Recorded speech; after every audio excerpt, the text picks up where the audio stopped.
10 royal women doomed by a hidden curse. The tragic truth, history tried to bury. Have you ever wondered what the real cost of keeping royal blood pure truly was? For centuries, Europe's most powerful dynasties were obsessed with preserving their lineage no matter the consequences. Beneath the layers of velvet and the glitter of crowns lay stories far darker than fairy tales.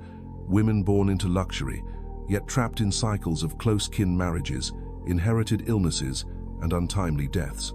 These were queens who once commanded empires, yet carried an invisible curse woven into their very DNA. Some descended into madness at the height of youth. Some lived out their days in cold, echoing palaces as prisoners of their own families, and others wore radiant beauty like armor, while their bodies betrayed them from within.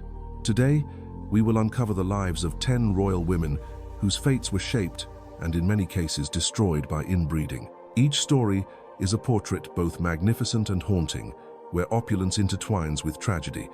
And when you hear the final tale, I promise, a chill will run down your spine. Have you ever wondered what the real cost of keeping royal blood pure truly was?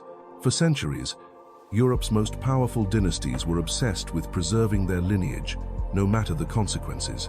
Beneath the layers of velvet and the glitter of crowns lay stories far darker than fairy tales. Women born into luxury, yet trapped in cycles of close-kin marriages, inherited illnesses, and untimely deaths.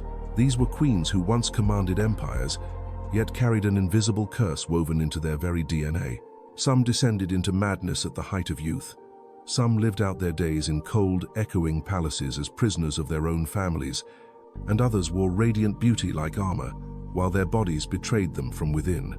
Today, we will uncover the lives of 10 royal women whose fates were shaped and in many cases destroyed by inbreeding. Each story is a portrait both magnificent and haunting, where opulence intertwines with tragedy, and when you hear the final tale, I promise, a chill will run down your spine. To understand the tragedies of these women, we must first step into the world that created them, a Europe where crowns were not just symbols of power, but shackles forged by blood. In the grand halls of Vienna, Madrid, Paris, and Naples, marriage was never about love. It was about strategy. Alliances were sealed not with strangers, but with cousins, uncles, and even nieces. The closer the bloodline, the stronger the claim to the throne, or so the monarchs believed. For centuries, dynasties such as the Habsburgs and the Bourbons prided themselves on their pure lineage. Portraits of pale-skinned royals in gilded frames were celebrated as proof of divine right. Yet behind those delicate faces lay genetic maps twisted in upon themselves. Generations of intermarriage reduced diversity in their DNA, allowing hereditary diseases, mental instability, and physical deformities to flourish. In this gilded cage, royal women bore the heaviest burden. Their lives were dictated by politics. They were born to marry, to produce heirs, to strengthen empires. But they also became the first to suffer when the genetic flaws of their families came to light. Miscarriages, stillbirths, infertility, chronic illness, these were whispered tragedies behind palace walls, masked by the music of court banquets and the rustle of silks. And yet, even as the pattern of suffering became undeniable, the cycle continued. The price of a crown was often paid in private tears and public silence. In the centuries that followed, the stories of these women would be recorded as footnotes to political history, but in truth, they are the most human, most haunting chapters of all. Joanna of Castile, Joanna the Mad. She was born into the dawn of a new empire, yet her name would be remembered for its darkness. Joanna of Castile, later known to history as Juana la Loca Joanna the Mad, was the daughter of Ferdinand of Aragon and Isabella of Castile, the monarchs who united Spain. Her birth was heralded as the promise of a great future, but within her blood ran the tangled legacy of generations of intermarriage between the Spanish crown and the mighty Habsburgs. Her parents were second cousins, and her husband, Philip the Handsome, came from the same twisted family tree. This genetic entanglement, passed down over centuries, left her with little resilience emotionally or mentally. Joanna showed signs of instability even in her youth, but it was the sudden death of Philip in 1506 that shattered her completely. She became infamous for traveling across Spain with his coffin, refusing to bury him. Witnesses whispered of the queen who spoke to her husband's lifeless body as though he still breathed, her grief spiraling into obsession. Her own father, seeing her as unfit to rule, ordered her confined to a convent, where she remained for the final 46 years of her life. Picture the echo of footsteps in cold stone corridors, the heavy scent of incense masking the slow decay of time, and a queen pacing endlessly in her chambers. Was it grief that consumed her, or was it the centuries-old curse of her lineage, a legacy of madness carefully preserved by royal decree?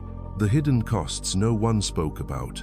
While the tragedies of these royal women are often told through their most visible misfortunes, madness, childlessness, early deaths, there were quieter, more insidious costs of inbreeding that history rarely dwells on. One of the most striking, and least discussed, consequences was the silent erosion of trust and intimacy within royal marriages. In many cases, brides and grooms were not just strangers, they were family, bound by duty rather than choice. Love was an afterthought, if it existed at all. For some couples, their shared ancestry was so close that their childhoods had overlapped, turning wedding vows into a surreal extension of family gatherings. This created emotional distance or even repulsion, hidden beneath layers of formality. Then there were the genetic conditions so subtle that contemporaries didn't have the language to describe them. Mild cognitive impairments, recurring fevers, chronic fatigue ailments dismissed as weak constitutions, but likely rooted in centuries of genetic compression. These symptoms often limited a royal woman's ability to participate fully in court life, reducing her to a decorative figurehead while others seized the real power. The physical toll was compounded by the psychological one. Imagine living in a court where every illness, every miscarriage, every delayed heir was not just a private grief, but a matter of state concern, whispered about in corridors, debated in council chambers. A queen's health was a political currency, and when it faltered, so did her influence.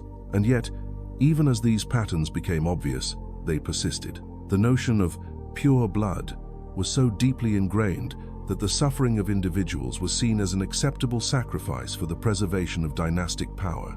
This unspoken cruelty is perhaps the most haunting legacy of all, a truth the history books often pass over in favor of grand battles and coronations, but one that shaped the fate of empires just as surely as any war.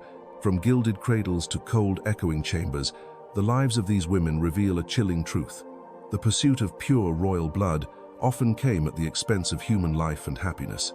They were queens, princesses, and empresses, yet behind the titles lay mothers mourning their children, brides trapped in loveless unions, and rulers whose minds and bodies bore the scars of decisions made long before they were born. Their stories remind us that power and privilege can be illusions, concealing fragility as deep as any commoner's, perhaps deeper. For these dynasties, preserving the crown meant sacrificing the very people who wore it. Each marriage arranged between cousins, each generation of narrowing bloodlines, was another step toward decline, a slow, invisible unraveling that no amount of gold or ceremony could stop. And so, as we look back on their portraits poised, regal, unyielding, we must remember the hidden cost behind the perfection. Some crowns were won through conquest, others were inherited, but these were bought with something far more precious than jewels or land: the health, freedom, and even sanity of the women destined to wear them. Which of these tragedies stayed with you most? Was it Joanna's decades of isolation, Cece's life of quiet mourning, or Isabella's desperate struggle to secure an heir? Share your thoughts, because history's darkest lessons are the ones we cannot afford to forget.